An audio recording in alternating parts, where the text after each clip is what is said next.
Good morning. It's my day off, and I'm going to try to look very serious today because I'm going to look at German cars. Let's go have some fun.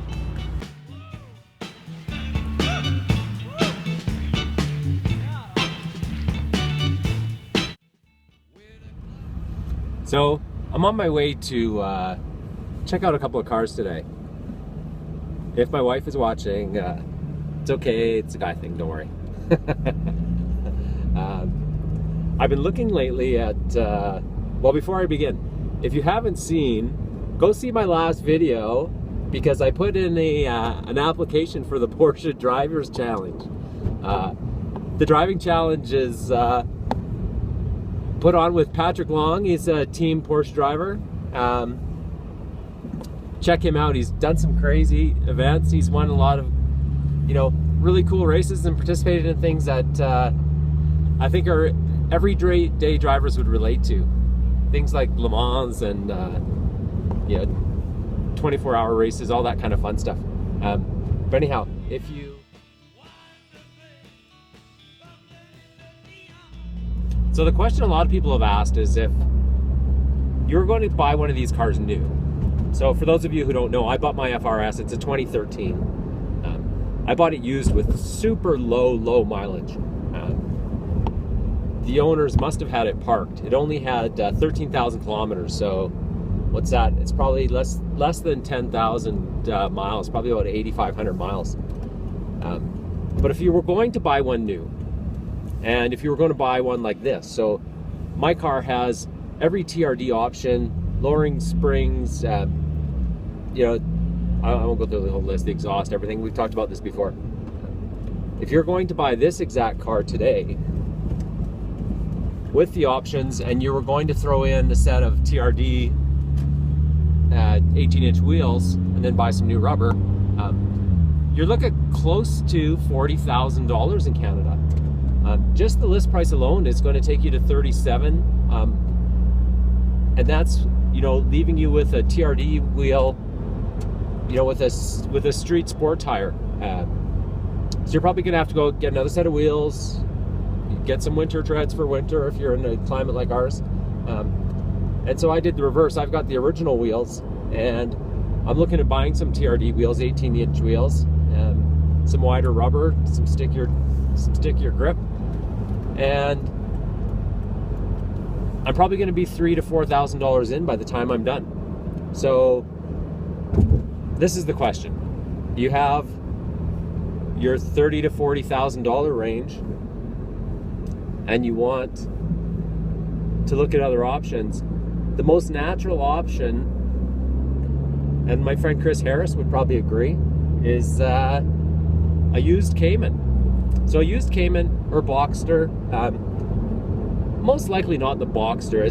From all accounts, the older Boxsters were basically a soft version of what was to come when the Cayman came out later.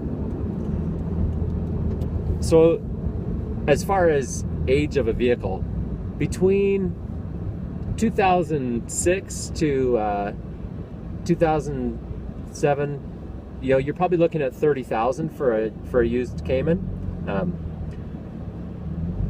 And what I found too is between the Cayman, the regular Cayman, and the Cayman S, there hasn't been a great deal of price difference. Depends on the mileage, and most of them are under 100,000 kilometers. So, for those you're looking around 30,000. For one that's a little bit newer, I'm going to go look at today. A 2009, which was actually the Motor Trend Driver's Car of the Year that year, compared to Audi R8s and all kinds of other great cars. That car, you're looking at about $40,000 for a used one. As you look at newer ones, of course, the mileage is going to be lower. I've seen them down between 30 and 50,000 kilometers on the odometers. And then right around, like I said, the 40,000 mark. For a real mid car, 45 maybe. But it's an interesting time because that car brand new now, a Cayman base, is 80 to 95,000 depending on the options that are on it. So what do you do? For me, don't mind me swimming around my little tripod here, I need that thing in the back. So my one concern was, can I get my kids to school? So we know right away, Cayman, Boxster, no back seat. And you know, that goes the same with looking at S2000s, or you're thinking about a Miata. Those cars are pure two-seater sports car, driver's car. Where the FRS and the BRZs is, believe it or not, this is the versatile sports car. And you've seen probably videos where, you know, guys are putting like floor jacks and, you know, 4 to 6 tires in the back of this when you fold down the back seat. So anyhow, that's what we're thinking about today, and we'll look at a couple options and see what you guys think.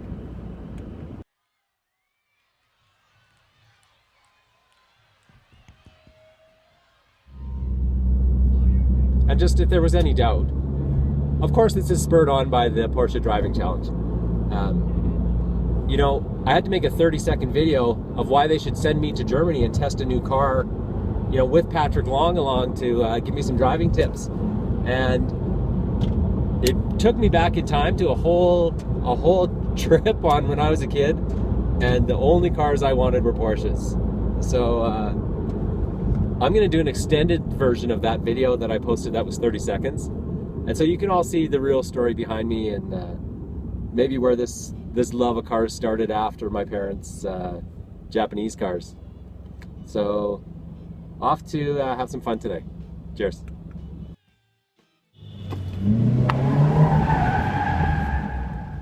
So here's my one concern about the Cayman. PDK. So y'all know I have the paddle shifters in my car, and between, you know, a lot of the Porsches, you know, Ferraris, I like to talk about the F12. I mean, that's probably one of my dream cars, is an F12. PDK paddle shifters are really being debated as whether or not they're automatics. Oh, it's not an automatic, it's a PDK. When you look down between your feet and you just see a brake and a gas pedal, double clutch or not, that's an automatic. So are they faster? Are they slower? Yes, no, maybe. Do you like just holding onto the handle and shifting that thing? Yes, you know, for most guys, it is what it is.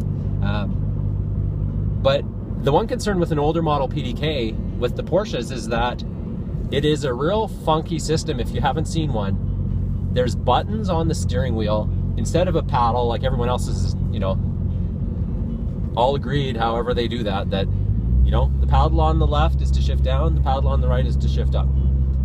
So in Porsche being as unique as they are, you can take that how you will, they have this push button idea so that, and I even have to stop, and think for a second to get it straight. So you pull towards you on the bottom of the paddle. So a pull means to shift down. When you want to shift up, you push. And I've seen a couple hilarious videos, and you can search around for you know, 2009 Cayman videos, because they got fantastic reviews. And even the guys who are the super core car racer guys end up leaving that thing in drive and just letting it shift itself, because they can't wrap their head around this push button, pull button. What am I supposed to do? Of course, you know, fast forward 8 years and there's a lot of paddle shifters, there's a lot of, you know, PDK systems, if you want to call it that. And I think it's more the norm now, but that push-pull, I can tell you it makes me nuts when I try to use my shifter lever, because it's push and pull. You push it up to shift up and pull it back to shift down. I can't tell you how many times I've been in first and, you know, trying to get some speed up, and I've pulled on that thing thinking I'm shifting into second, because you think I'm going down, it's going into second. No, it's not. So in this search for an older model, I definitely wanted to, you know, drive the PDK and see what it's like. But in that car, having the standard drive is a must. The other thing with this car is has notoriously had bad press and bad reviews for understeer. And so everyone knows understeer is on a winter day, you know, especially you front wheel drive guys, when you go around a corner a little too quick and your front tires are turned, but you're not turning. That's understeer. Oversteer is the thing we love, and that's, you know, why most of us drive an 86 or, you know, an FRS or BRZ, is because that's when we turn, the car is turning, and we step on the gas and the tail slides out. So that's oversteer, the 2-second lesson in steering. But the Cayman has been notorious for understeer at limits. So it's got a great reputation for being able to push. You know, it's like a 9/10 car. You push it and you push it and you push it, and even with all the aids turned off, it feels like they're on because it doesn't lose its grip. But when you do lose it, you lose it in the front. And so I want to see if I can make it slide. I would rather hammer the gas a little bit like I do in this car and see the tail come out and just let it correct itself. So one concern about that car.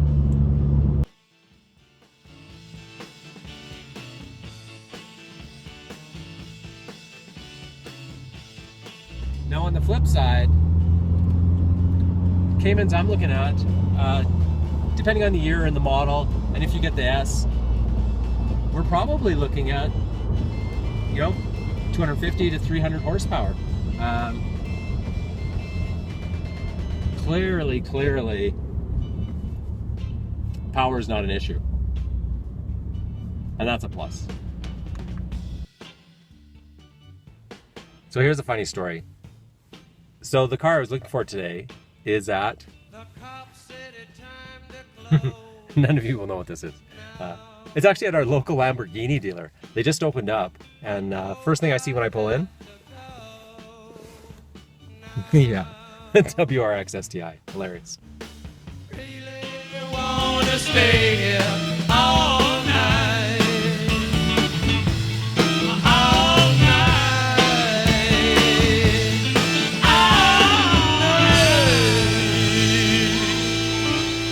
All right. Thank you very much. Thank you.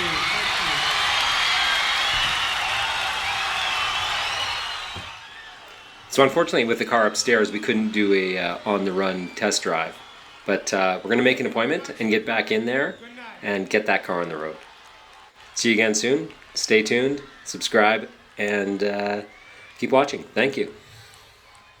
And of course, special thanks to our friends at Lamborghini Calgary and Weissach with a partner dealership in Vancouver. Check them out. Cheers. Free of charge. See the head shops, the light show, and take the trip. No charge at all. Just go down here as you walk out the door, go down the escalators. So we'll see you all downstairs. Thank you very much.